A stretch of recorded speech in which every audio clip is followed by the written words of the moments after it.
All right.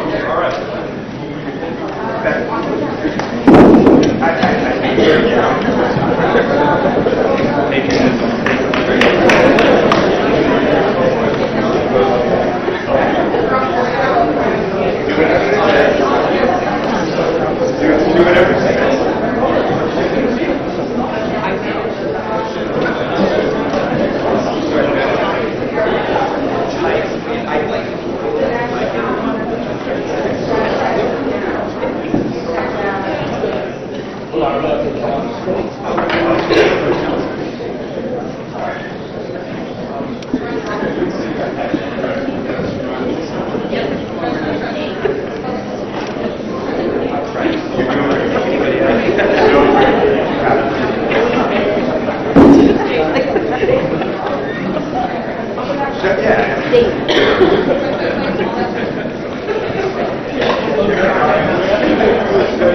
Everyone stay still for me. 3, 2, 1. Perfect. Right here for me. Right here. Perfect. Great. Thank you.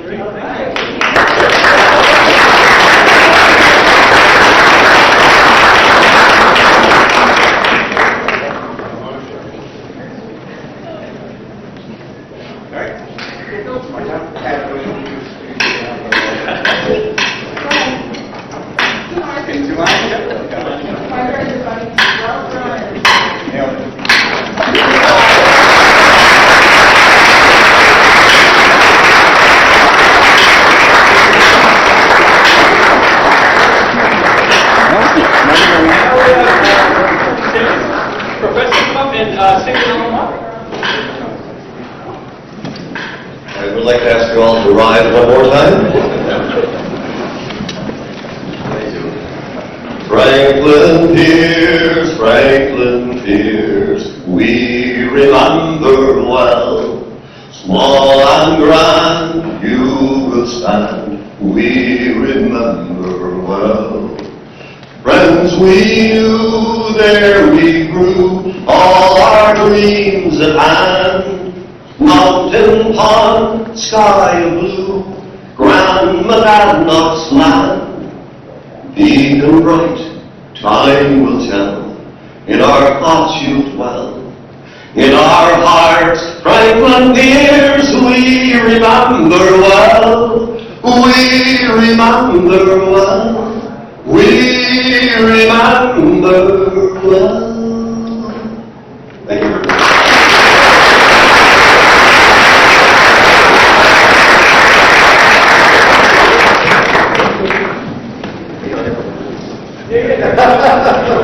Everybody. Great.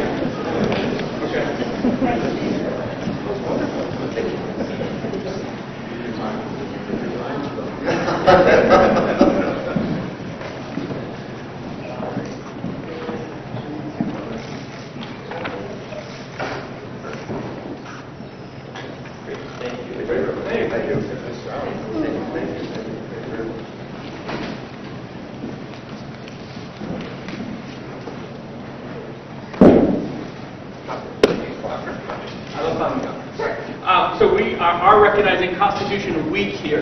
It is something that is recognized across the country. I know you guys have collected here. Would you mind? Yeah. Or are you? So, Franklin Pierce University annually celebrates Constitution Day, and traditionally we start with a Readings in Democracy program in the morning in the library courtyard, where we call the campus community together, and we take turns reading from the Constitution or from readings from historic civic leaders, former presidents, Martin Luther King Jr., and this year we had a special day. We invited Senator Lou D'Alessandro, who is a former vice president at Franklin Pierce, to join us for the morning. Students interviewed him in the Fitzwater Center, and we had lunch with him and talked about his biography. We do this. And great book to read, and it was wonderful with our students who asked a lot of questions. And in the afternoon, we held a democracy fair, also outside of the library courtyard. A lot of information about the United States, about our democracy, about our government, hosted by students, and we invited the local community to join us. That's great. That's great. So we are a proclamation recognizing Constitution Week, which is technically September 17th through the 23rd. Whereas September 17th, 2023 marks the 236th anniversary of the drafting of the Constitution of the United States by the Constitutional Convention in 1787. Whereas the Constitution is our nation's guiding document, and it is important to recognize and celebrate its existence while recalling the strength and bravery of those who fought for the Constitution and its amendments throughout history. And whereas, this is my favorite part, the Constitution officially became law in the United States on June 21st, 1788, when little old New Hampshire became the 9th state to ratify the Constitution. Whereas each year, on September 17th through 23rd, is designated as Constitution Week by the President of the United States, and it is fitting and proper to accord official recognition to this memorable document and the patriotic celebrations that commemorate it. And whereas Constitution Week is a great opportunity for citizens to learn about, understand, and defend the Constitution, now therefore I, Christopher T. Sununu, Governor of the State of New Hampshire, do hereby proclaim September 17th through 23rd, 2023 as Constitution Week in the state of New Hampshire, and call this to the attention of all of its citizens. Thank you guys for coming out. Thank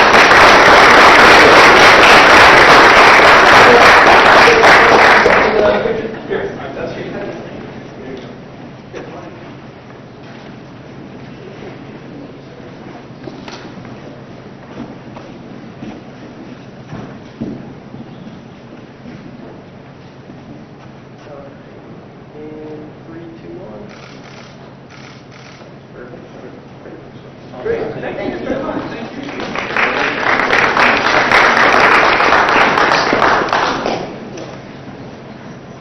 So, I think we have Director Mason from Fish and Game, and maybe even Commissioner Quinn here. Oh, okay, great. Good to see you. Why don't you guys come on up, and if there are folks from Fish and Game that want to join us as we celebrate New Hampshire and Hunting and Fishing Day, as we get ready to really kick off what is to be an exciting fall season. Director, good to see you. Good to see you. Hey, good to see you. Hey guys, how are you? Good to see you. Good to see you, sir. Good to see you. Good man. You guys ready for a busy call? Yes. Should be a busy call. So again, well, I'll read the proclamation. And why don't you guys, if anybody wants to jump in, talk a little bit about not just Hunting and Fishing Day on September 23rd, technically, but the opportunity, right, for folks to kind of get engaged. As a kind of, we don't close out a fishing season because we have a nice fishing season. I try to remind everybody. But obviously, the fall hunting season will kick off pretty aggressively pretty soon. We trout fish until October 15th in New Hampshire. We're currently archery, hunting, whitetail deer. Bear season's open. I believe hound season starts this week, so there'll be hunt bear and hound. And rifle season. We starting, my start date for it? In November, the small games can open up on October 1st. Small game on October 1st, Yeah. and Rifle deer season. rifle deer is later. Yeah. Turkey, We have a fall turkey season. Depending on where you are, it's either archery or archery shotgun. Okay. And I believe that season is coming.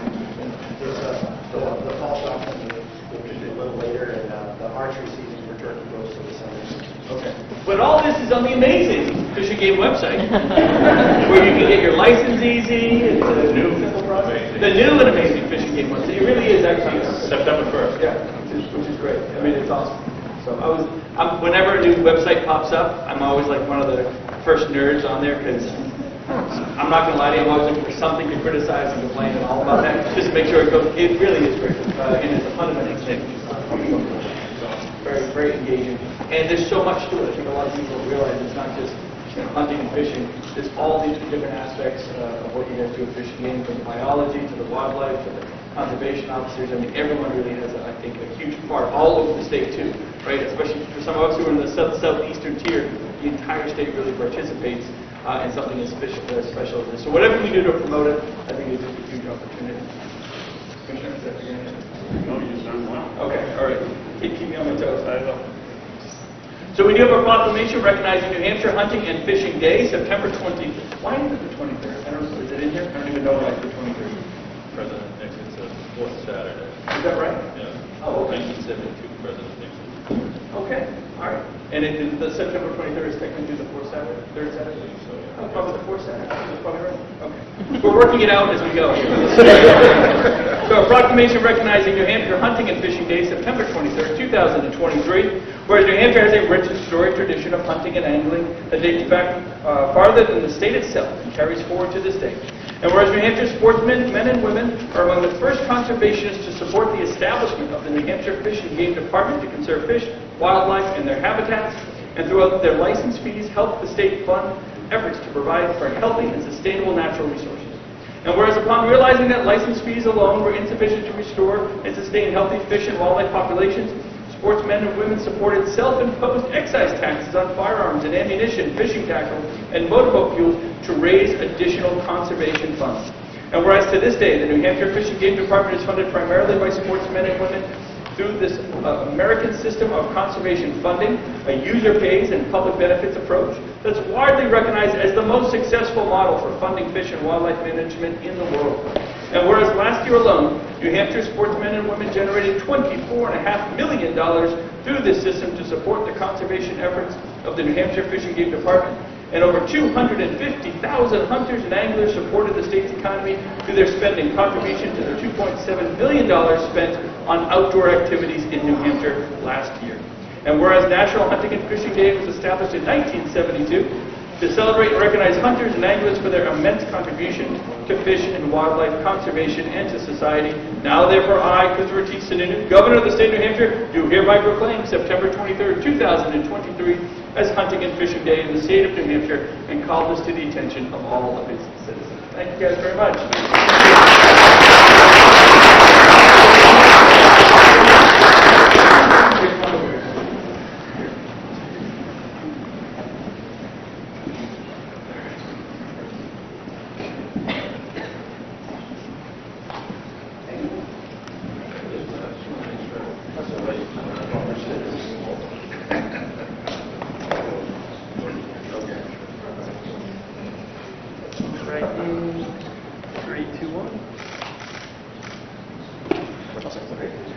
Thank you guys very much. We appreciate it.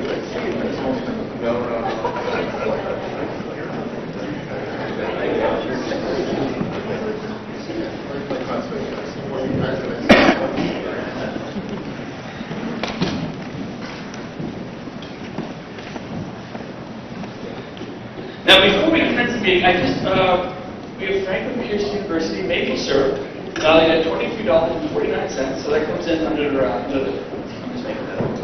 This is great. You guys think this right here? We tap our own maple trees and we plant it 5 miles down the road to a local farmer who Oh, that boils it lots. But our students design the way to Oh, that's great. And we have a little more swag in here. What's going on in here? I don't know. Oh. That's great. Working on the sweatshirt. That's great. Well, thank you guys again very much for hosting us today. Just an awesome opportunity. So moving forward, I'm going to officially call this meeting of the Governor and Executive Council to order. I'm going to begin by first asking for a motion to approve the meeting minutes from our September 6, 2023 meeting. There's a motion and a second. Any discussion or changes on those meeting minutes? Okay, hearing none, all in favor signify by saying aye. Aye. Any opposed? Those minutes are approved. Next, from our friends over at the Office of the Secretary of State, we have our civil commissions. Going to begin by asking for a motion to approve the list of civil commissions. So moved. A motion and a second. Any additional names to place on that confirmation list this week? Okay, hearing none, all in favor of the list as presented, please signify by saying aye. Aye. Any opposed? The list is confirmed. We do have a couple resignations to accept today. From the Boxing and Wrestling Commission. Here's a big one, by the way. He couldn't be with us today, I don't think, but from the Boxing and Wrestling Commission, we're accepting the resignation of one of the longest-serving board members in U.S. history, Bobby Stephen from Manchester, who has been there just shy of 50 years on the Boxing and Wrestling Commission. So we begin with a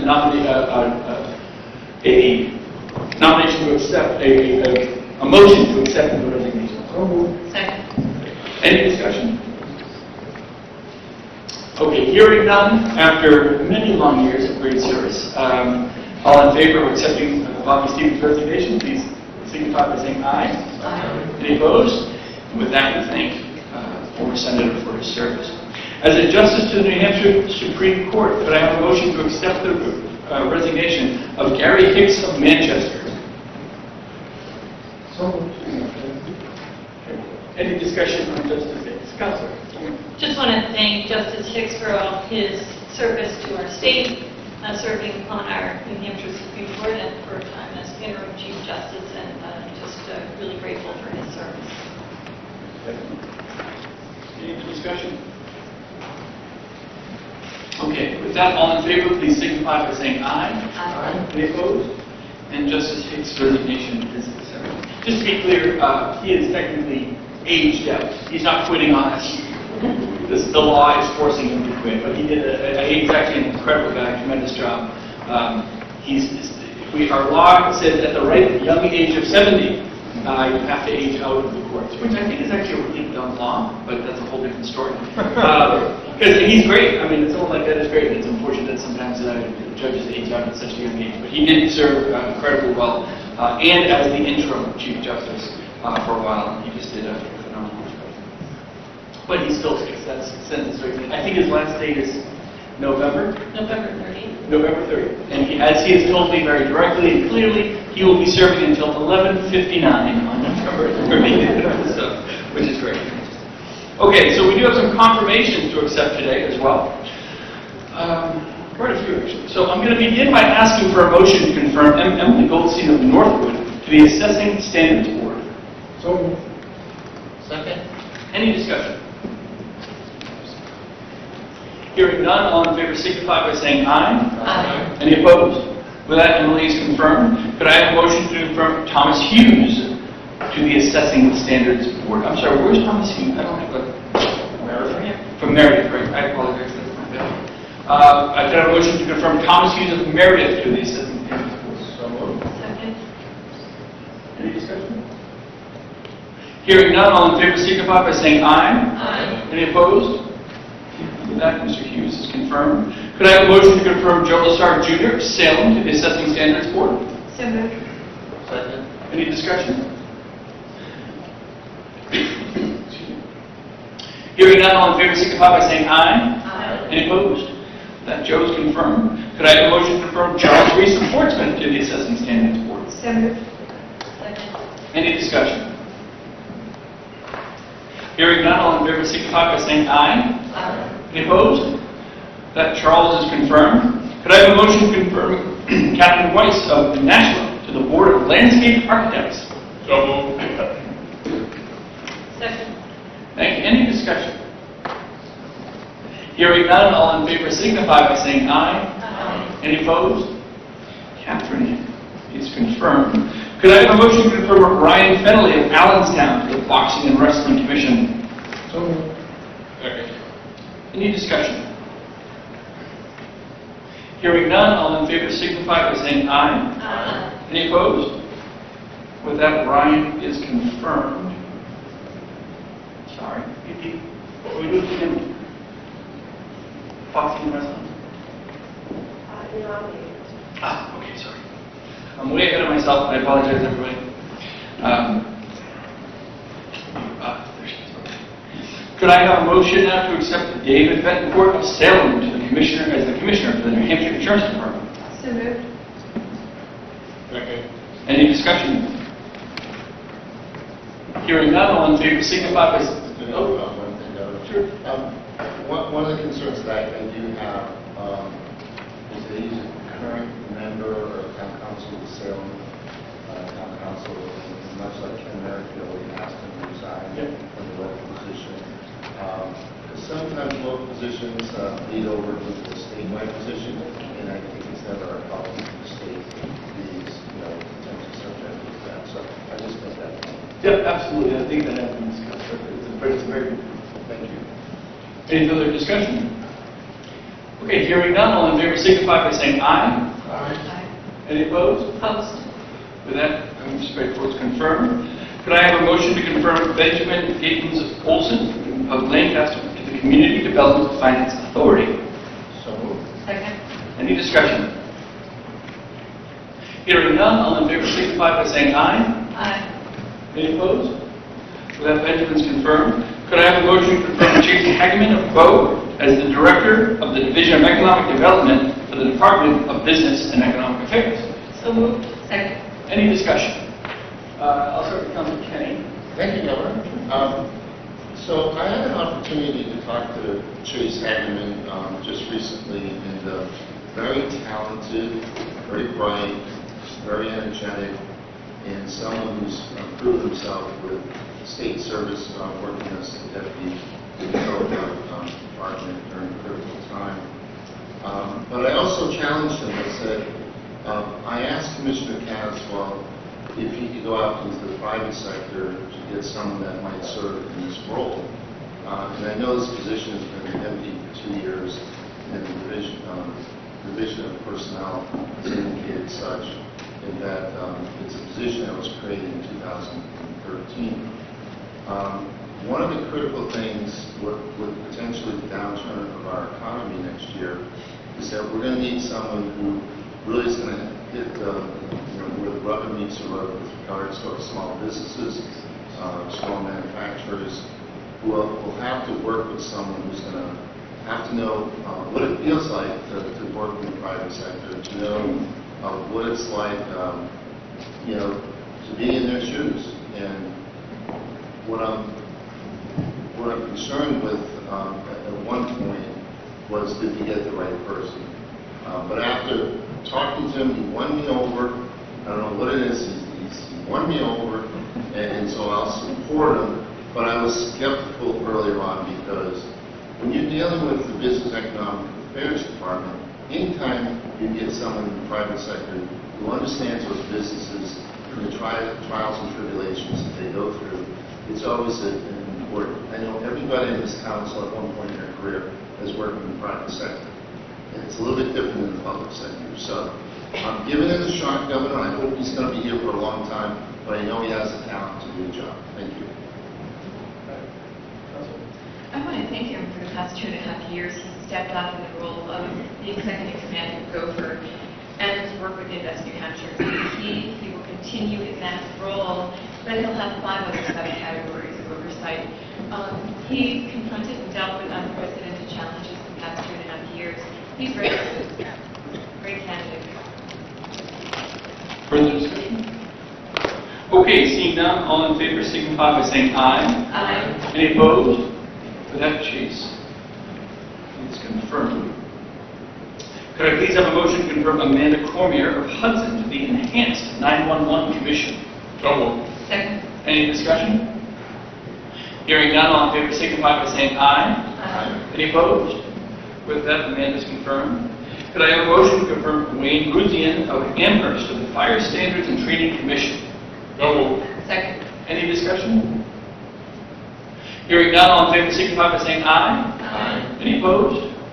Wayne's confirmed. Could I have a motion to confirm Kevin O'Shea of Medford to the Higher Education Commission? So moved. Second. Any discussion? Hearing none, all in favor signify by saying aye. Aye. Any opposed? With that, Kevin's confirmed. Could I have a motion to confirm Dorothy Walk of Northwood as a Justice of the New Hampshire Circuit Court? So moved. Second. Any discussion? Hearing none, all in favor signify by saying aye. Aye. Any opposed? Great, that Dorothy is confirmed. Could I have a motion to confirm Andrew Cox of Madbury to the State Board of Fire Control? So moved. Second. Any discussion? Hearing none, all in favor signify by saying aye. Aye. Any opposed?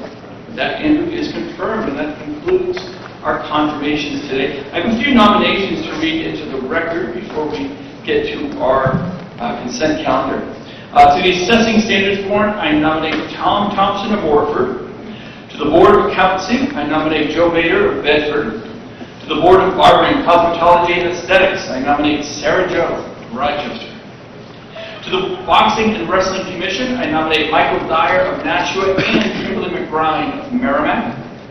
To the Higher Education Commission, I nominate Susan Stubner of New London. And to the New Hampshire Water Well Board, I nominate Kelly Dabrowski of Kingston and David Hunt of Windsor. That concludes the nominations. And now we're on to our consent calendar. I'm going to first ask for what am I going to ask for? I'm going to ask for a motion to accept the consent calendar. So moved. Second. We have a motion and a second. Any questions on the consent calendar or items to be removed for further discussion? Yes, Governor, 1H, please. 1H, thank you. 1J. 1J, okay. We have ready? Okay, all in favor of the consent calendar with the exception of item 1H and 1J, please signify by saying aye. Aye. Any opposed? Those items are approved. Could I get a motion to adopt consent calendar agenda item 1A? 1H. Oh, 1H, sorry. So moved. So moved. Second. Thank you. Questions on item 1H? I believe this is a DES item. Is the commission here? Yes. Where do I go, up here? Morning, for sharing.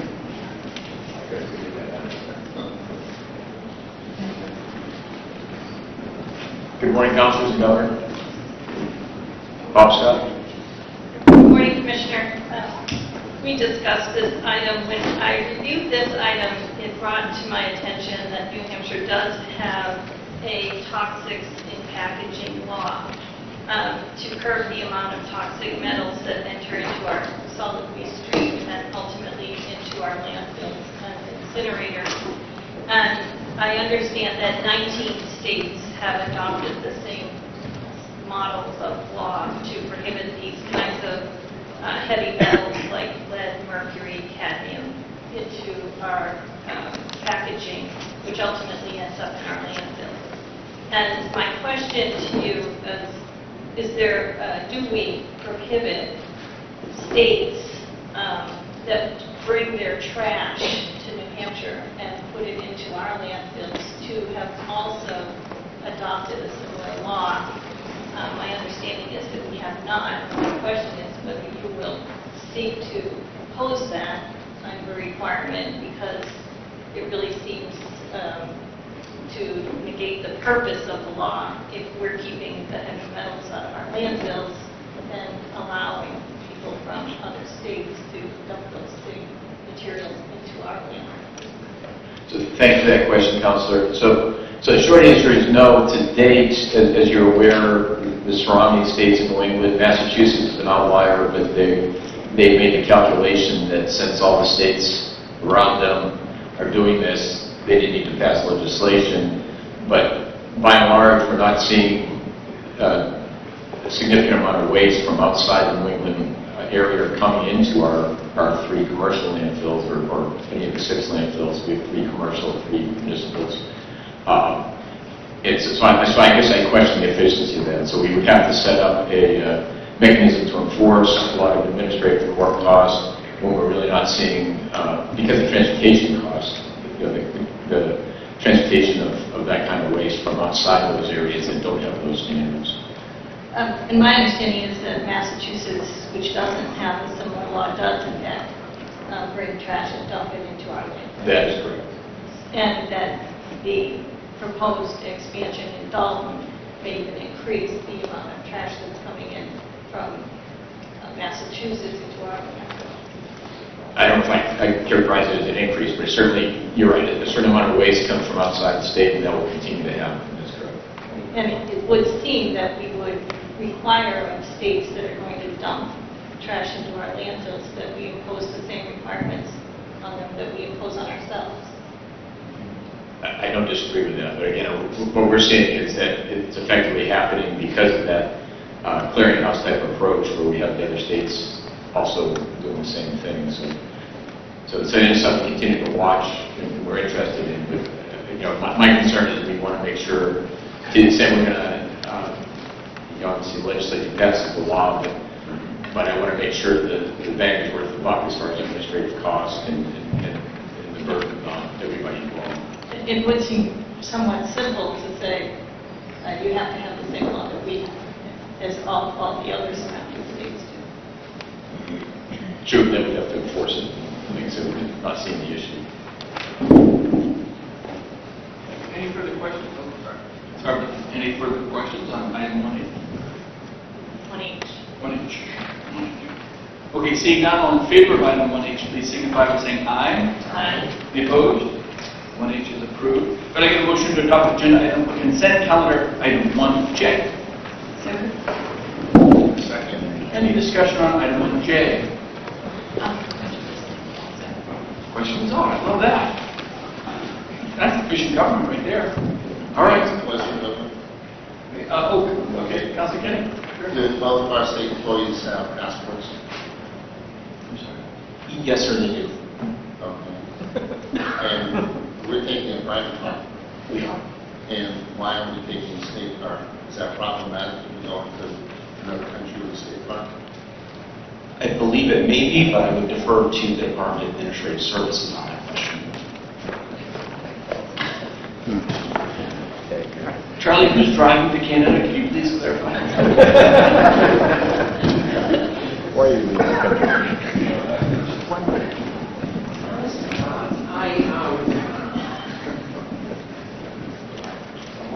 Long walk for no information. I don't honestly know if it's a problem to take a state car to Canada. I don't know that we have any policy that prohibits it. I don't know if there's a governmental thing I'm not aware of. So if you'd have asked me cold in the hallway without knowing it was an item, I'd said, no, I don't think so. But I'm going to go back and look at it and I'll get back to you because it feels like it shouldn't be an issue, right? I'll happily take a state car. I'll be taking a state car. I'm going, the Super's driving me, so yeah, thank you for the state car for It's conceivable that there are restrictions on state vehicles with seals on the side that are not applied in every case to the governor's transportation. My car does not have a seal on the side, thank you very much. I'll get back. Thank you. I'm sorry I stumped you. This is the first time in a while. Thank you. Any further discussion on item 1J? All right, all in favor of item 1J, please signify by saying aye. Any opposed? Going again. All right. Okay, now we are moving on. We have our regular agenda. Here comes the fun. I'm going to begin by asking for a motion to adopt agenda items 6 to 10 from the Department of Health and Human Services from the Office of the Commissioner. So moved. Second. Any discussion on any of these items? Okay, hearing none, all in favor, please signify by saying aye. Aye. Any opposed? Those items are approved. Can I have a motion to adopt agenda item 11 from the Department of Health and Human Services from the Division of Finance and Procurement? So moved. Second. Any discussion on item 11? Hearing none, all in favor signify by saying aye. Aye. Any opposed? With that, item 11 is approved. Could I have a motion to adopt agenda item 12 from the Department of Health and Human Services from New Hampshire Hospital? So moved. Second. Any discussion?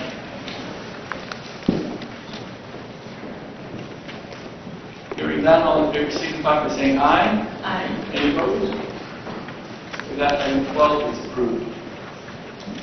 Could I have a motion to adopt agenda items 13 and 14 from the Department of Health and Human Services from Glenford? So moved. So moved.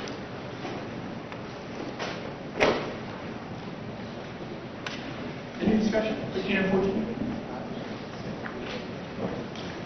Okay, we're doing good. Hearing no discussion, all in favor signify by saying aye. Aye. Any opposed? Those items are approved. Can I get a motion to adopt agenda item 15 from the Department of Health and Human Services from the Division of Medicaid Services? So moved. Any discussion? Hearing none on item 15, please signify by saying aye. All in favor signify by saying aye. Aye. Any opposed? Item 15 is approved. Could I get a motion to adopt agenda items 16, 17, and 18 from the Department of Health and Human Services from the Office of Health Equity? So moved. Any discussion for these items from the Office of Health Equity? Okay, seeing none, all in favor signify by saying aye. Aye. Any opposed? Those items are approved. Could I get a motion to adopt agenda items 19 through 22B from the Department of Health and Human Services from the Division of Long-Term Supports and Services? So moved. Second. Thank you. Any questions on items 19, on contracts 19 through 22B? Okay, hearing none, all in favor signify by saying aye. Aye. Any opposed? Those items are approved. Could I get a motion to adopt agenda items 23 through 28 from the Department of Health and Human Services from the Division of Public Health? So moved. Second. Discussion for our friends at Public Health.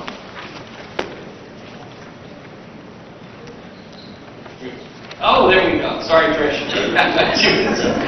Inching towards the door.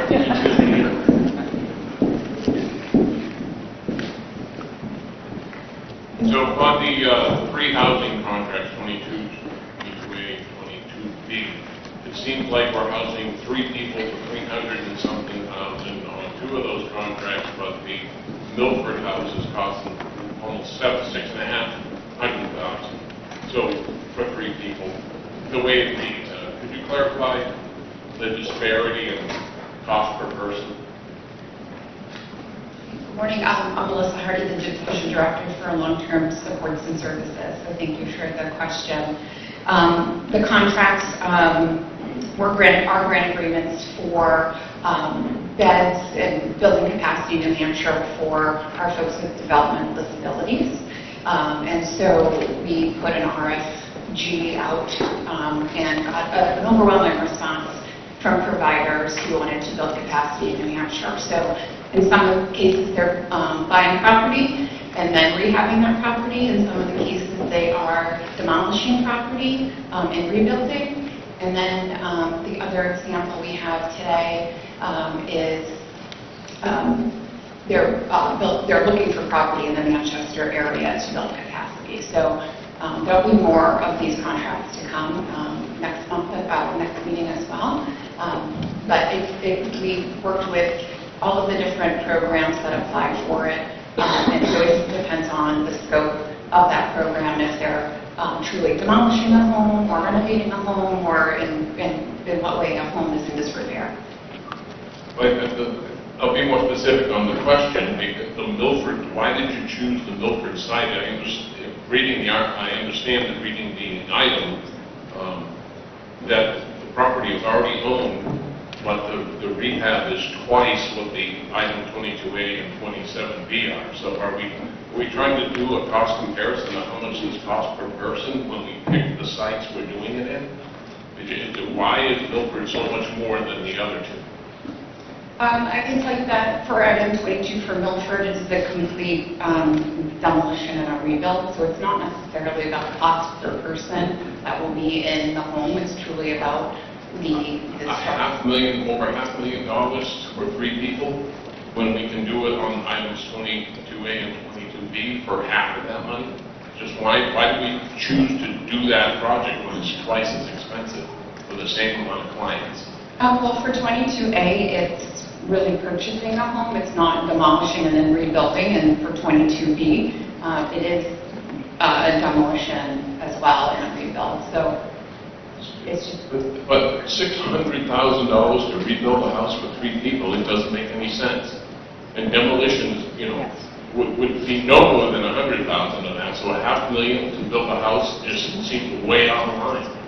I think we need a lot more detail on 22 to figure out why that's so much money.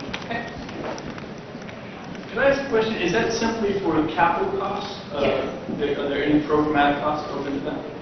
The folks that will be living in those homes will be served under our developmental disabilities waiver, so it's a different cost. So this is just for structural costs for the home.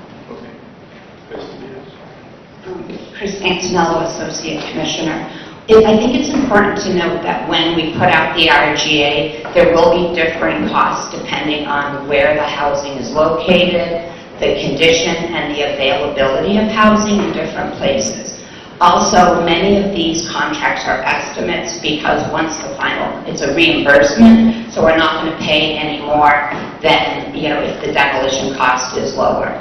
So this is really enabling us as a state to increase our capacity to serve a difficult population. So to restate that question, was there any comparison done? Why did we pick the Milford site? It's so expensive to do. Whether, and how much is the demolition cost within that $600,000?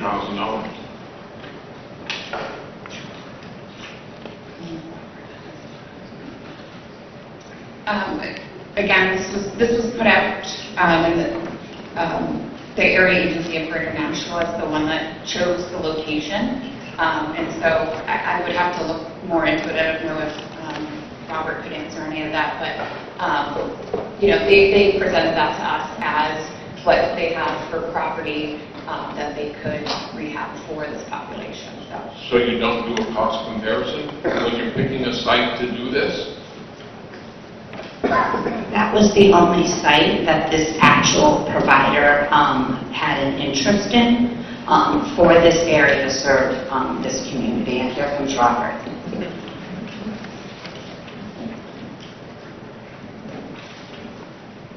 So we did, as part of this RGA, part of the criteria was looking at proposed costs. I would have to go back and look at the actual grant application and the details of the proposed costs and how the evaluation team evaluated those costs, and we can get back to the details. Good. Then I move the table 22 until we get some more information.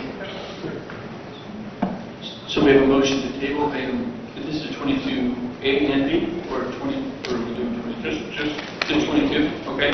So we have a motion to table item 22. Is there a second? What is that question, Robert?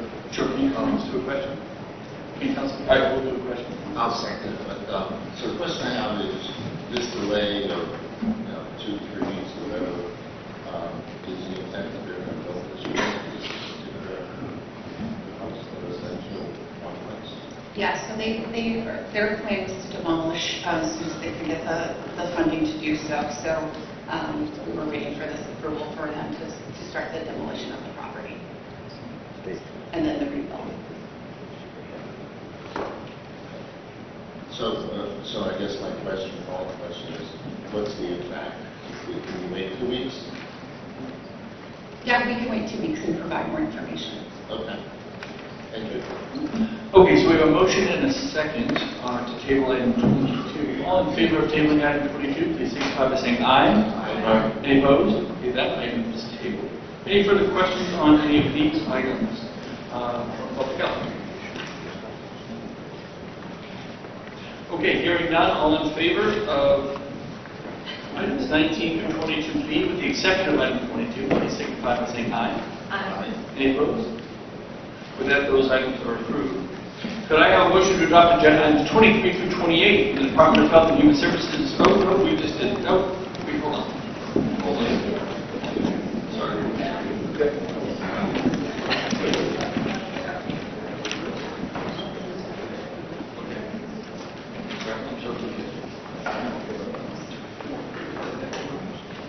Well, we have a motion on 23 through 28. Okay, sorry about that.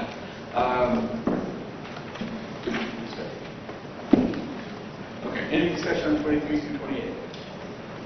Okay, hearing none, all in favor signify by saying aye. Aye. Any opposed? Those are approved.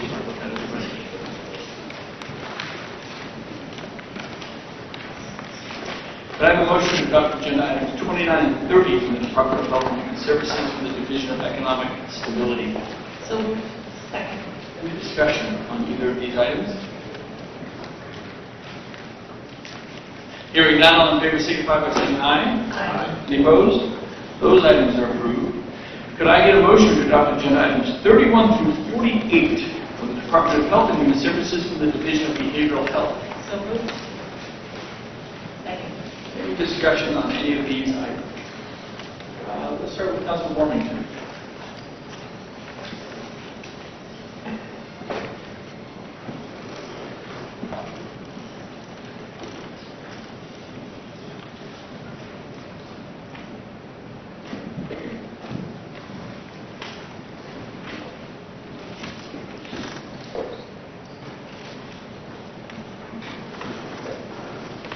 Good morning. For the record, I'm Katia Paz, Director of the Division for Behavioral Health. Thank you. My question is on item number 47, where you are distributing money to cold weather solutions for individuals and families experiencing homelessness. And I know that you are giving one of these out in each county. I noticed in Hillsborough County that this money is going to the Nashua Soup Kitchen and Shelter. And given the very serious concerns of homelessness in the Manchester area, I'm just wondering if there will be money distributed for Manchester as well. So thank you for that question. Yes, there is the request for grant applications only allow for one organization per county to be the primary applicant. In many situations, the applicant is working with other community-based organizations, and that's the case in Manchester. So that there will be that, they can only have one application, but they are certainly collaborating, and there will be services in Manchester, and each of those applicants is required to cover the entire county and have a county-wide solution. So in some cases, for example, the North Country, there may need to be a different solution than an actual physical site, which could include hoteling. And so in this case, the Nashua Soup Kitchen is partnering with someone to address Manchester. Yeah, and I'm sorry, I forget the name of the organization in Manchester, but it is Cafe. Yes, close. Yes, thank you. Thank you. Mr. Stevens? Yes, agenda item 33, this is the sole source amendment to Buy State Primary Care, and it's an increase of $895,000. And when we first had this contract come before us, and it's critical for maternal substance use disorders, we know that 50% and higher of our maternal deaths are associated with substance use disorders. But our first amendment, they stated that they would oversee 5 federally qualified health centers. The second amendment, it dropped to 3 federally qualified health centers, and that 500 would be served. The third amendment, and again, with each member going up in cost, it went down to 2 federally qualified health centers, and residents served, it dropped to 70. And the fourth amendment, it went back to 3 federally qualified health centers, serving 75. At this point, we're back to 3 centers. We know that 6 counties are currently lacking service. So we watched this contract grow from 1.5 to $3.9 million.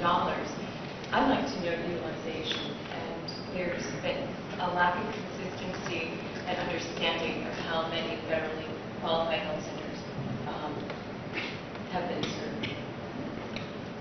Thank you again for that question. I do not have those statistics with me today. I don't have that data. I can tell you that obviously staffing has hit a lot of organizations and their ability to be able to carry out these services. And so this contract, as you said, is for the 3 FQHCs, and that's Hampstead, Mid-State, and Lamprey. And the increased costs go with everything else with the staffing, but I'll have to get the utilization numbers for you. I would appreciate it. Agenda item 35 for our COs, our recovery community organizations. My members are ecstatic about this contract, and I'm just going to read a comment from John Burns, who runs the RCO in my district. This is a desperately needed increase that will give us a lot more foundation and sustainability. It's a game changer in terms of us being able to increase our staff to a level that's a lot more functional, hoping to add 2 to 3 full-time staff with it across their 3 centers if it gets approved. And knowing that there's a 21-month period versus the 12 months, which is typical, it's very much appreciated. So thank you. Further discussion? Okay, seeing no further discussion, all in favor of items 31 through 48, please signify by saying aye. Aye. Any opposed? Okay, those items are approved. And that concludes our items for Health and Human Services today. I'm now going to ask for a motion to adopt agenda items 49 through 63A from our friends at the Department of Transportation. So moved. Second. Any discussion? Councilor Gassis. Thank you, Governor. I believe items 52 and 53 pertain to NCAA.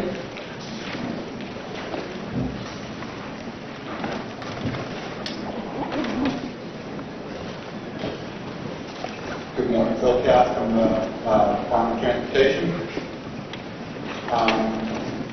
Thank you for question, Councilor Cass. Yeah, I think those are right-of-way items as we continue to acquire the property for the next contract that will be going out next spring. Correct, support, I believe that's what you were referencing. And the contract that the Governor was so passionate about. Just following your lead, sir. Well, my question is where is it? I know the funds, we approved the funds, but I don't see the contract. We opened bids on Thursday, September 6th or 7th. I was hopeful to have the contract pulled together and put on as a late item. We haven't got the paperwork back from the contractor. It should be on the next Government Council agenda. So we have open bid. We are working to execute the contract through the info review process, and whether it is a GC item, I plan to bring it to the next GC meeting. And they'll be starting when? They will start as soon as they get notice to proceed as following award of the contract. So we should see some of the removal happening within the next 3 weeks. Yeah, yes, that's our goal is to have, I don't know if it will be all of it, but bulk of it taken care of this fall, October to November. Thank you. Thank you. Dr. Moody, do you have graffiti issues here? This campus is so beautiful. So we're going to have Manchester looking like Franklin Pierce. That's exciting. It is. That's great. Councilor Stevens. In regards to the airport rescue grant program, seeing a lot of applicants or sponsors who submitted almost 2 years ago, and we're now getting awards out to them. Why is it taking so long? I think we have had awards out to them. This is kind of a final accounting of what is remaining for ARPA funds for the airport. So as we, or as FAA has done some final reconciliation of all their funding. This was residual funding that was available to New Hampshire, and we distributed to the New Hampshire airports. There'll be several more. There are 1, 2, 3, 4, 5. There are 6. There are 6 at this Governing Council. There will be 4 more coming at the next, as we've distributed it out equally to the airports that are eligible. So these are the grants are amended, is what you're stating. These are additional rounds of funding. These are additional rounds. So the way we administer it through the state block grant aid, it comes, it's written up as an individual grant. You don't amend previous grants, but essentially it's I guess residual money as they've done final reconciliation of ARPA funds that are coming to New Hampshire airports. Thank you. Further discussion for DOT? Okay. Hearing no further discussion, all in favor of items 49 through 63A, please signify by saying aye. Aye. Any opposed? No discretion. Okay, sorry. Okay, those items are approved. Thank you. I'm now going to ask for a motion to adopt agenda items 64 through 67 from the Department of Information Technology. So moved. Second. Any questions?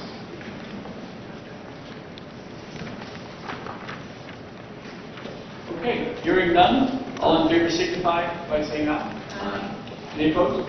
No 167. Moving note 67. Those items are approved. Could I get a motion to adopt agenda items 68, 68A, and 68B from the Office of Professional Licensure and Certification? So moved. Second.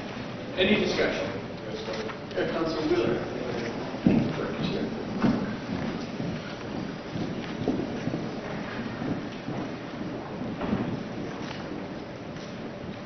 Good morning, Governor and Councilors. Lindsay Courtney, Executive Director, Office of Professional Licensure and Certification. Thank you, Governor. Lindsay, on a side note here, a letter was sent out to licensees stating that the legislation had been changed and thus the process has been changed for complaints. And it says that non-viable complaints that would likely be dismissed are sent to the board, but viable claims will be investigated, and the licensing name and the complaint will be provided a copy so that he or she may respond. But we have eliminated the hearing process for viable complaints that the boards traditionally held themselves. No, I'd be happy to talk to you further offline about this. There was a statutory change both with House Bill 655 and House Bill 409. And so there's traditionally under requirements for due process under the Constitution, you only get a hearing if the complaint is determined to move forward to adjudication. Those decisions are made by the board. So the office's function is to investigate claims and present that information to the board, which can determine whether to proceed. So the board is still in charge of the hearings for the professions? Okay, I think you need to resend this email because that's not clear at all. That went out to all the licensees. That they're still having the hearing process. I'd be happy to take a look at that, Councilor. Thank you. Yes, Director, at our meeting in Dover in August, I think we talked, or July, we talked about the the rules that would be governing the licenses for mental health and social workers. And I know that the governor sent a letter to the mental health board requiring that those rules be brought forward. I'm just checking on the status. Thank you, Councilor. Yes, the board did have several meetings outside of their regularly scheduled meetings.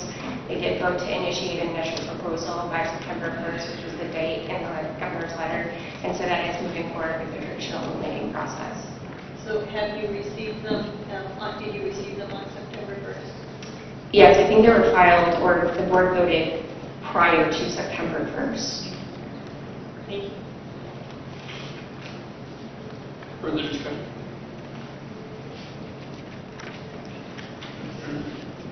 Okay, hearing none, all in favor of items 68, 68A, and 68B, please signify by saying aye. Aye. Any opposed? Those items are approved. Could I have a motion to adopt agenda item 69 from the Department of Revenue Administration? So, Is there a second? Oh, there we go. Any questions on items 69? Okay, hearing none, all in favor signify by saying aye. Aye. Any opposed? Item 69 is approved. I'll now ask for a motion to adopt agenda item 70 from the New Hampshire Council on Developmental Disability. So moved. Second. You're a second? Oh, thank you. So we have a motion and a second. Any questions on item 70? Hearing none, all in favor signify by saying aye. Aye. Any opposed? Item 70 is approved. Could I get a motion to adopt agenda items 71, 72, and 73 from the Judicial Council? So moved.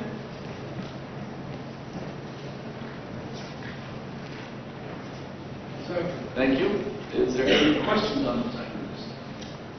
Councilor Stevens. In regards to agenda item 72, I'd like to thank Richard Stanfarel, who left his private practice to step in and serve as the interim director for the New Hampshire Judicial Council, and he did a great job. So, well done. Thank you. Any further discussion? Hearing none, all in favor signify by saying aye. Aye. Any opposed?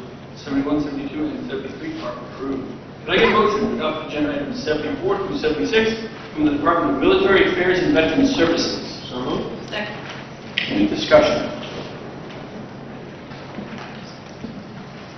I would just note that later today we'll be up at Franklin on our groundbreaking for the new Veterans Campus up there, which is pretty exciting. So all of you would like to join us and see ribbons fall to the ground, shovels go in the ground. Okay, we're not going to do that, we're putting shovels in the ground. Okay, seeing no discussion on 74, 75, or 76, all in favor signify by saying aye. Aye. Any opposed? Those items are approved. Could I get a motion to adopt agenda items 77 through 79 for the Department of Agriculture, Markets, and Food? So moved. Second. Any discussion? Hearing none, all in favor signify by saying aye. Aye. Any opposed? Agriculture items are approved. Can I have a motion to adopt agenda item 79A from the State of New Hampshire Adult Parole Board? So moved.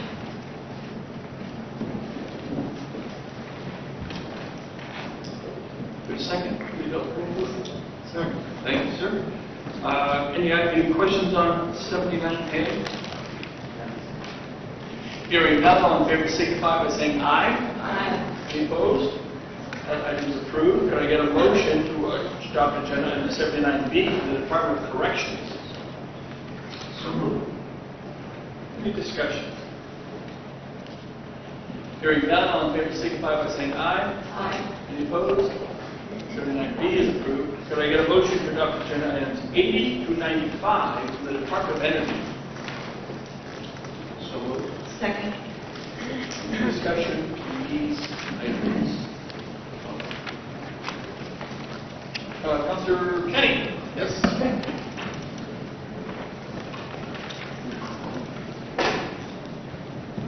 Good morning, Governor and Councilors. Jared Sherwin, Department of Energy. Josh Elliott, Director of Division of Policy and Programs. Morning, Commissioner. So you might be a little bit off topic because I've been talking this about with line heat. What do you anticipate this winter, maybe winter that's on all last, and are we prepared what we have in this winter for line heat requirements? And do we anticipate maybe asking for supplemental funding later on? At this point, we believe we have adequate funds. Congress will make the appropriation for this coming winter in October, so we should know by the end of October what we'll be receiving for funding for this winter. But based on carryover funds from previous years, we believe that we have sufficient funds. And of course, we're never bashful about asking for additional funding if that's necessary, but I believe we are in a good place. Last winter, we were up 7,000 households from the previous winter, and we still carry over funds. So we're meeting the need that is out there. So will we have the same administrative rules in place as I know we opened up the eligibility last time around, widening the scope? Are we going to narrow that scope or will it keep the same scope? Well, the additional, the scope that was expanded was under legislation that the legislature passed, and that was general funds. We no longer have that funding available to us. We're back to the federal rules around the program and who qualifies. And lastly, the low-income home energy assistance programs, can you give us a status on that? So on IE in general? Just all programs in general. Sure. So again, on funding, we feel good about that. Right now, the caps in July, senior citizens, households that have individual disabilities, folks who burn wood, those households are encouraged to apply now. They're certified this summer and fall. And then anyone is encouraged to apply anytime. And then the program opens December 1st, and we begin paying benefits in December. So my message to everyone out there would be, if you know someone who needs assistance, we encourage them to reach out to their community action agency and apply for this assistance. We believe the CAPS staffing situation has improved. I don't leave that out. I believe that they're in a better place than they have been the last couple of years. So we feel confident that the program will run smoothly this winter. Okay, great, thank you. Councilor Stevens? As a follow-up, priority families, elderly, disabled, and families with young children under 6 could start applying before July 1st, and others can pre-apply after September 1st. What are the numbers? What are the application numbers looking like? I don't know if we have a count right now, do we, Josh? I don't have one now, they happen to provide me with one. Great, thank you.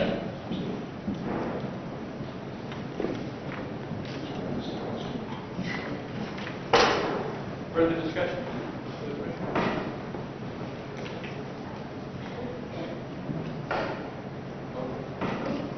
Counselor, okay, all in favor of items 80 through 95, please signify by saying aye. Aye. Any opposed? Those items in the department head are approved. I'll now ask for a motion to adopt agenda items 96 through 97 from the State of New Hampshire Banking Department. Move. We have a motion and second. Any questions for our friends at banking? Hearing none, all in favor signify by saying aye. Aye. Any opposed? Those are approved. Could I get a motion to adopt agenda item 98 from the New Hampshire Liquor Commission? So moved. Second. Any discussion?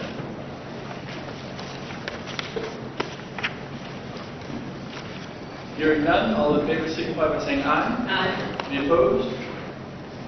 Item 98 is approved. Can I get a motion to adopt agenda items 99 and 100 from the Department of Business and Economic Affairs? So moved. Second. Any discussion?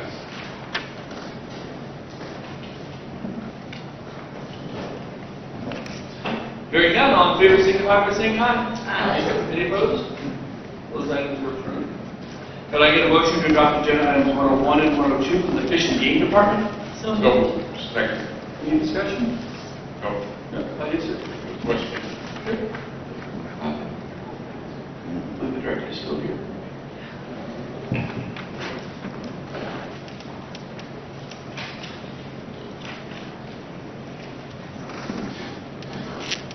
For the record, Scott Mason, Executive Director of New Hampshire Fish and Game. Thank you, Governor.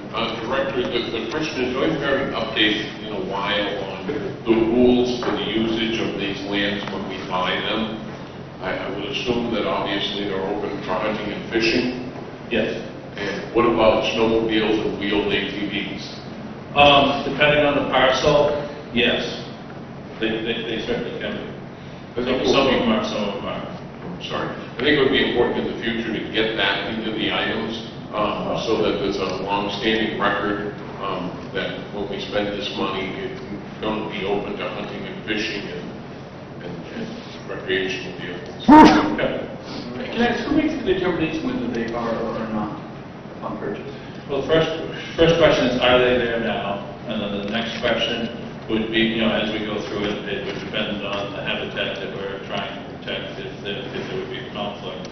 And then I have a team that works on this, and they make recommendations.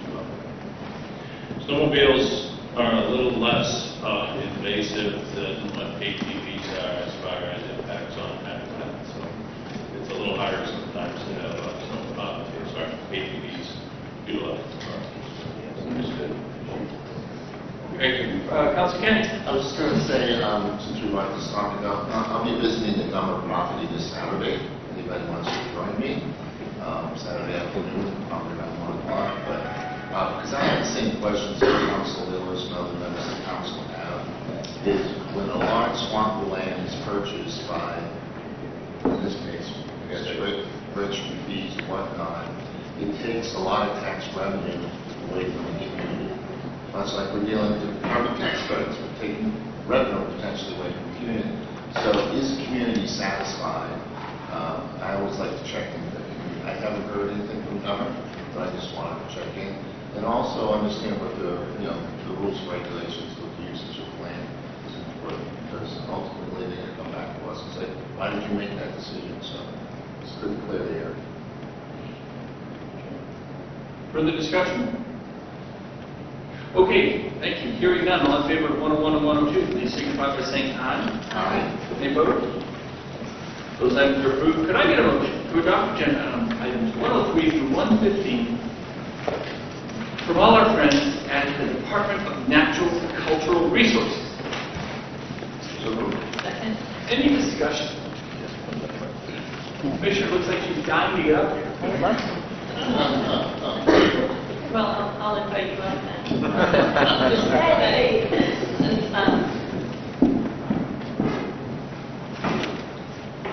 Thank you, Sarah Stewart, Commissioner for the Department of Natural and Cultural Resources. I don't really have a question, a comment on items number 108 and 109, where you are giving out awarding contracts, that we are seeing that there are a certain number that applied and a certain number were approved, but we're not being provided with the list. And I would like to make sure that the list is included in future items so that we can see if someone from our district has applied and has not received an award. Thank you, and moving forward, I will provide that information. Is there something else you wanted to talk about today?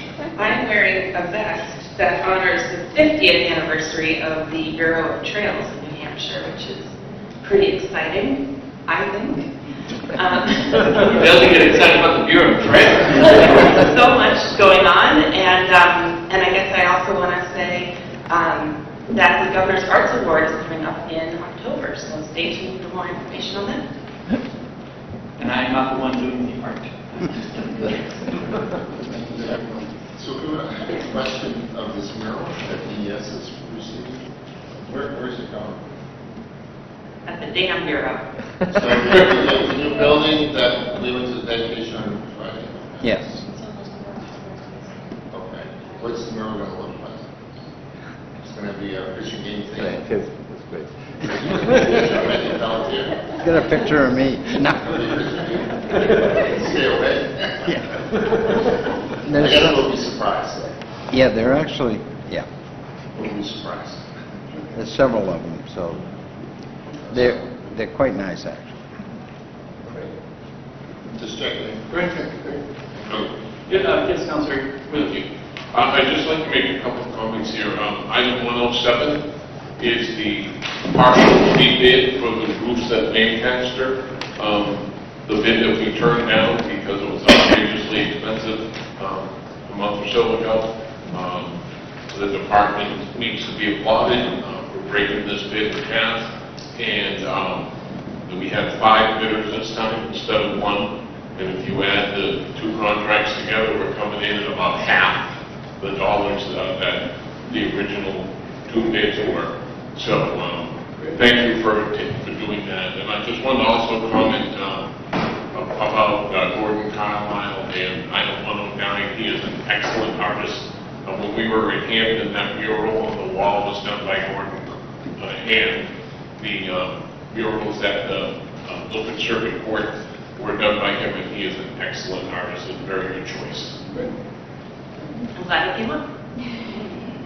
Okay. Hearing no further discussion, all in favor of items 103 through 115, please signify by saying aye. Aye. Any opposed? Those items are approved. Could I get a motion to adopt agenda items 116 through 134 from the Department of Environmental Services? So moved. Discussion. Councilor Warren.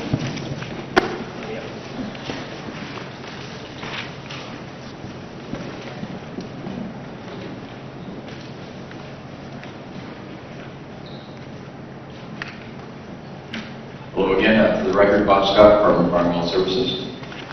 Thank you, Commissioner. As you know, I've been consulted with by a number of people concerning the landfill in Dalton, and specifically a number of concerns, but including the concerns about leachate. And I just wonder if you could explain a little bit about the leachate that landfill is allowed to be built, the leachate that will be created, how much of it, how many trucks, and where it ends up. Okay. And for the benefit of those who don't know, because I didn't know much about leachate, this is the liquids that flow through the landfill and then are caught in a liner and pumped out of the landfill on a regular basis. Thank you, Counselor. So some of that I don't have the information on for should adult landfill happen, I don't have how many trucks and that information. I can certainly get it to you. On the leachate issue in general, as you outlined, I mean, that's a natural outcome of a landfill. There's obviously rain and snow that happens, and the water sometimes will infiltrate the top layer, be collected. We have line landfills in the state. Again, there's 6. There's 3 municipal landfills and 3 commercial landfills in the state, so it's 6 total. That leachate then is collected in the tanks. It's shipped to typically wastewater treatment facilities, either in the states here or in the state, among others, or Canada. So the concern regarding, in this case, PFAS, is obviously the biggest problem we have with PFAS, by the way, is consumer products and carpeting. Goes on and on and on. Much of that ends up in a landfill. So there's a certain amount of PFAS that gets shed into that leachate. And so the concern is, I think you're expressing, is the leachate then gets shipped to a wastewater treatment facility. The wastewater treatment facility either leachate ends up in the discharge or potentially the biosolids that result in sludge in that cycle. So we are fortunate in some respects. DES in New Hampshire is the only agency I'm aware of in the country that we own and operate a wastewater treatment facility. So that's the facility in Franklin, the Winooski River Basin. So that gives us a great insight into the operations of that particular issue. We've been testing leachate at that facility and requiring of others for 6 years now. So we're collecting data on that end. We do collect, I say we in the Winooski River Basin. The facility collects leachate from landfills and other places, and we watch that very closely. So we've been developing a history of this. Everything to do with the PFAS issue, as you know, it's a work in progress. The science is continuously being developed around these issues. So we have been able to watch the biosolids impact and the leachate impact for our own plant as well. The good news is the answer is for PFAS. First of all, the concerns generally are what you ingest in your body, not what's certainly coming out of a landfill. And what we're seeing is, well, the answer is not 0 that comes out of the leachate or the sludge. It's very low levels, as we've been able to demonstrate with the Winooski River Basin. So it's something we continue to watch. We're requiring monitoring of these things. As far as what would actually happen, again, for how many trucks going in and how much leachate coming out of the landfill, should what happen in Felton, it really depends on the size. Right now, I think out of the 6 in landfills right now, the estimate is around 1.8 million tons per year of leachate that comes out. So again, it sounds like a lot, it is, but compared to how much water is going into a wastewater treatment facility, it's a very small amount, relatively speaking. Thank you for that information. Just to clarify, so the leachate gets shipped to wastewater treatment plants all around the state, and if they choose to accept that the leachate in their facility, then some of it, when you say goes out in discharge, you mean it is treated and goes out into the drinking water supply? Not directly the drinking water supply. Again, the water supplies have to monitor this closely also, but it does get discharged into the environment generally. And if it ends up in the sludge pit, then it is dried, and then, as we discussed, is collected and sent back to the landfill. Is that right? Yes, that's one of the potential places that dried sludge can do, or the less wet sludge, I'll say, it can be going back to the landfill. And again, that's a concern about the cycle. And again, that's something we're watching. But again, relatively speaking, that's a small issue for the PFAS issue. There's really the issue for PFAS in the solution to PFAS, and what we're seeing with our wastewater treatment facilities as the testing happens is to go upstream and see where the causes are. If it's an industrial process, it's much easier to address it there. And then at the end of the day, it's, again, consumer products and commerce as we see it today. So that's really the end state is how do we get those chemicals out of those products, because otherwise the cycle, I don't see a real simple solution to ending that cycle. And the clearinghouse that we approved in item 1H is now looking to expand to include PFAS.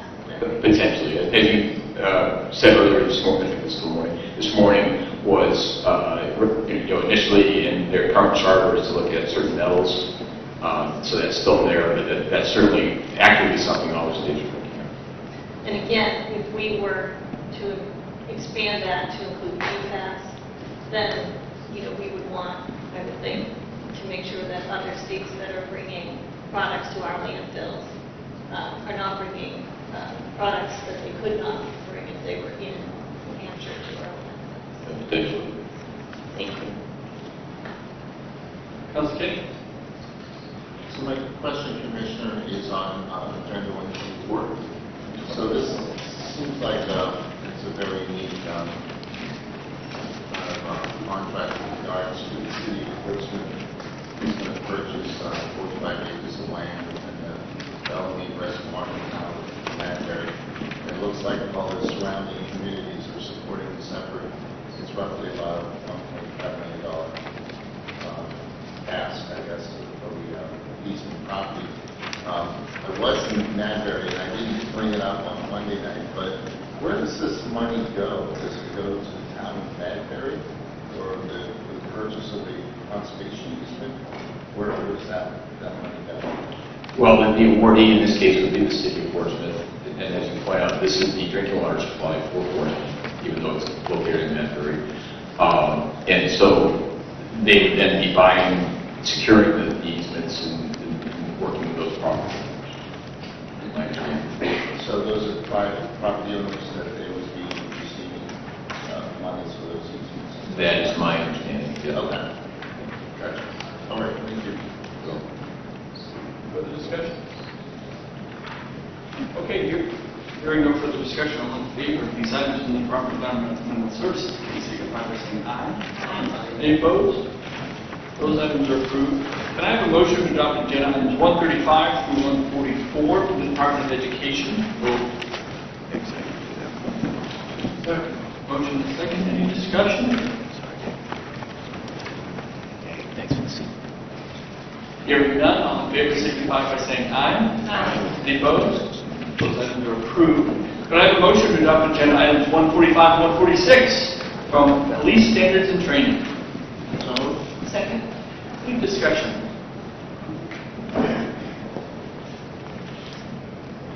Hearing none, all in favor signify by saying aye. Aye. Any opposed? Those items are approved. Could I have a motion to adopt agenda items 147 through 153 from the Department of Safety? There's a motion second. Any discussion? Commissioner Quinn.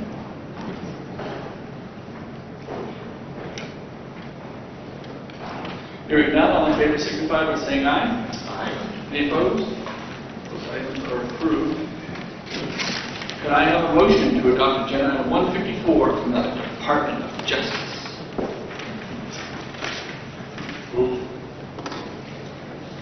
Motion. Second. Any questions for the Department of Justice? I have a question. When are you moving? Are you guys moving soon? Yeah, it looks like the end of October. End of October. Last week of October. And does the whole office move at once, basically? Yeah, we'll probably have to stage it over a period of a few days. Okay. I don't know if they'll all move at the exact same time, but for the most part, yeah. Exciting. Okay. Any questions for 154? Okay, hearing none, all in favor signify by saying aye. Aye. Any opposed? That item is approved. Could I have a motion to adopt agenda items 155 through 164 from the Department of Administrative Services? Move. Second. Any discussion? No more questions for Three-Finger Charlie over here. You'll never play the piano again. Stop this. You'll play. Doesn't look like that ever happened. Counselor.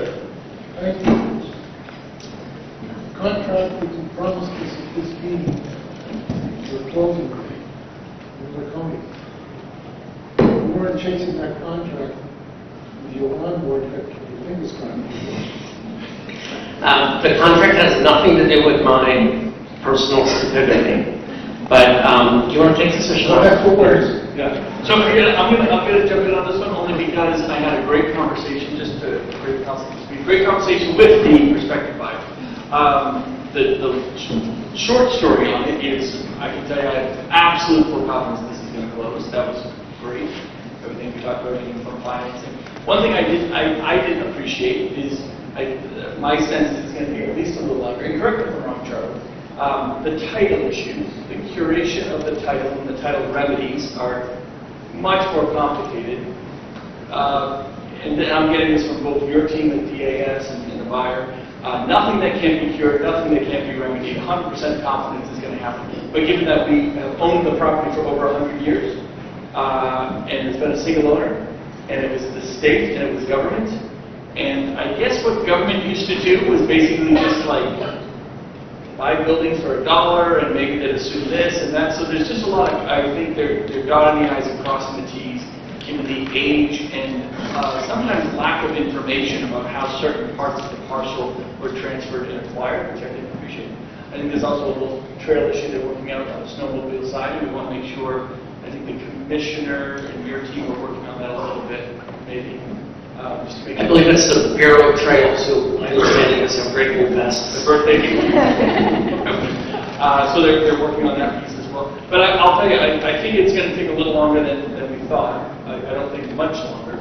Definitely at the end. But my kind of report back to the council for what it's worth is, there's no question this thing's closing is going to happen. They're just making sure that the title remedies are going to all be there. So that's my criticism. I don't know if you want to add anything to that. No, I think it's a good description. The title issues are complicated because, the property was amalgamated over, the 1890s and 1900s, and if you're going to own a piece of land, you want to make sure you own it, and that, the heirs of John Q. Smith can't come and get it. But I think we're mostly there. Their lawyers, they have very good lawyers. We've extended the period to cure title through the end of September, and they're optimistic that they won't need to ask for additional extension of that. And I don't think they will either. Sorry, it is the end of September.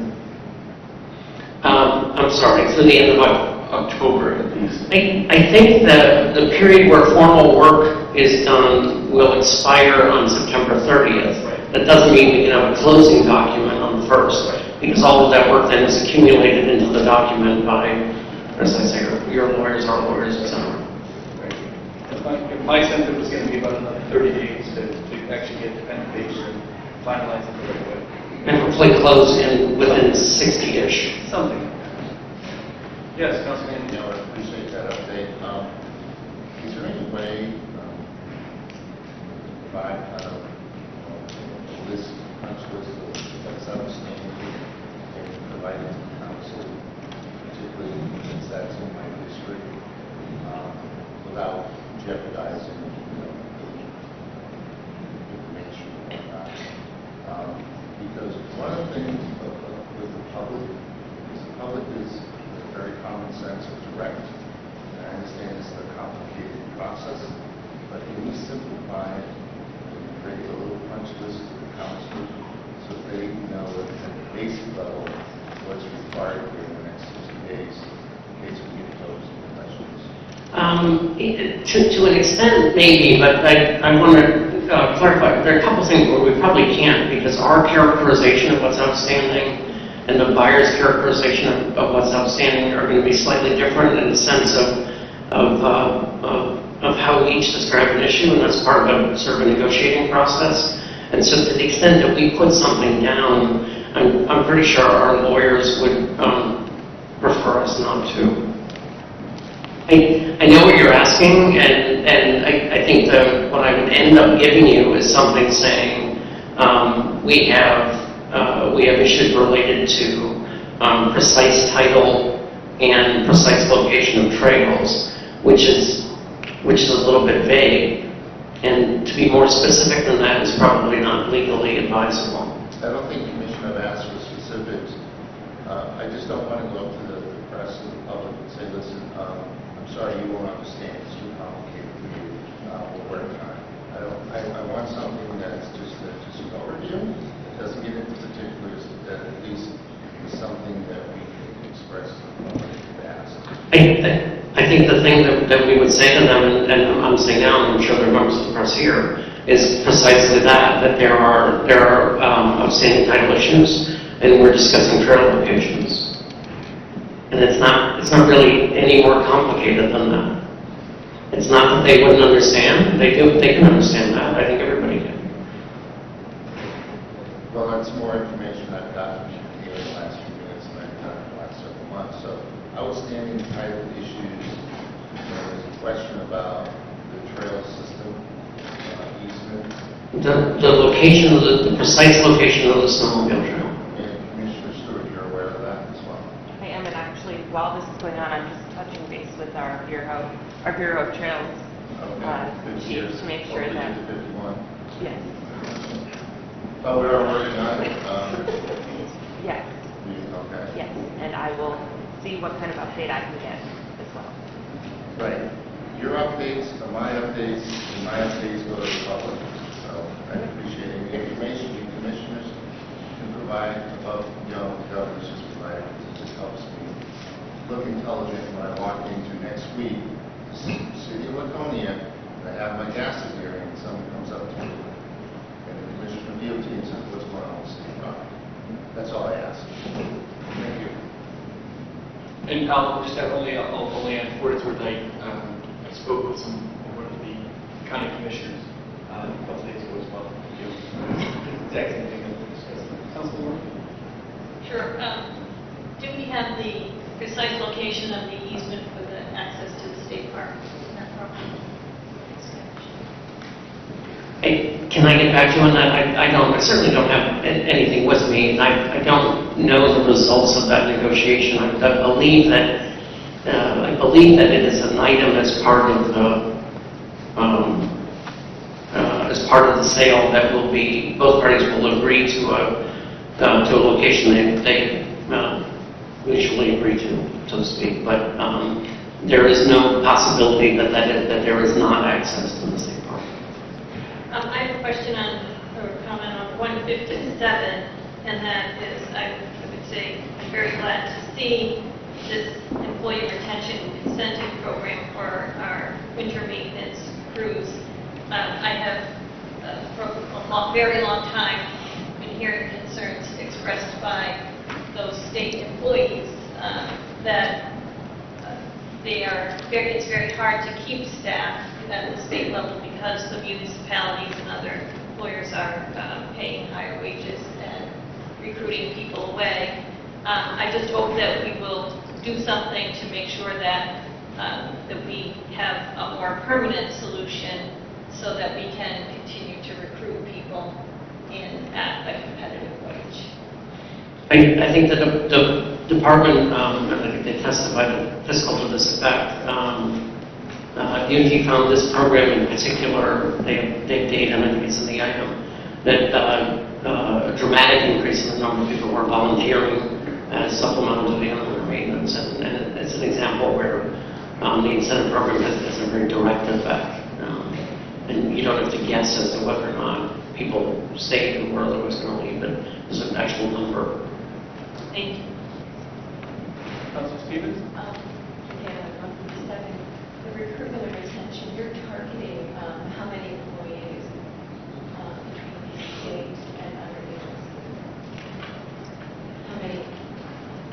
It's a good question, and this is a DOT program, and as you know, our role is ministerial. I think what they said, if you look at the second page of Commissioner Cass's letter, which is attached, in 22-23 winter maintenance period, the number of winter maintenance volunteers went from 34 in 21 to 108 in the 22-23 winter. So you're looking at an increase of 74, arguably tripling the size of the program. So it's not bad. Any further discussion for admin services? Okay. Okay, hearing none, all in favor of these items, please signify by saying aye. Any opposed? Abstain on 164. Counselor, we do have one item on the table for administrative services. Could I get a motion to remove item 172 from the table? So, Second. Any discussion? Governor, just wanted to say that the issue has been worked out, and we're ready to move forward with their bid and contract. Okay. So sorry, I just need to take a vote. All in favor of removing from the table, please signify by saying aye.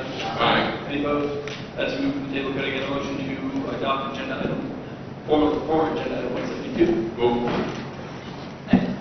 Thank you. Any further discussion? Okay, hearing none, all in favor of item 172, please signify by saying aye. Aye. Any opposed? So, 172. And that concludes our agenda for today. Do you want an update on traveling without out of country with a state car? Sure. So there is no exclusion in our automobile insurance as a state for traveling out of state, even if it's out of the country. So that is permissible. When agencies look to consider taking a state vehicle out of the country, we encourage them to contact their client counselor at DOJ to talk about the sovereign immunity issue and whether our immunity restrictions would apply if we're out of the country. Secondarily, I think that there are occasionally, if you're driving a white Ford Focus with a giant state seal on it on the streets of Montreal, I don't know why that would be a particular issue, but that's possible. But and then we give people advice on what documentation they need to have with them as they're traveling to another country. So it is possible to travel outside of the country. It comes up very rarely, almost entirely when you Quebec, occasionally New Brunswick. It's that live free die seal that scares me. Just saying, you're in Canada. Okay. Just a note, Governor, I think we do have a hearing scheduled for the judicial candidate after the next council meeting. Oh, okay, great. Wonderful. Great. We have a lot of judges' positions to fill, so as we do the hearings, we'll keep bringing judges. As long as they keep applying. Anyone wants to be a judge, let us know. We're really looking for good applicants. Sorry. Okay, thank you guys.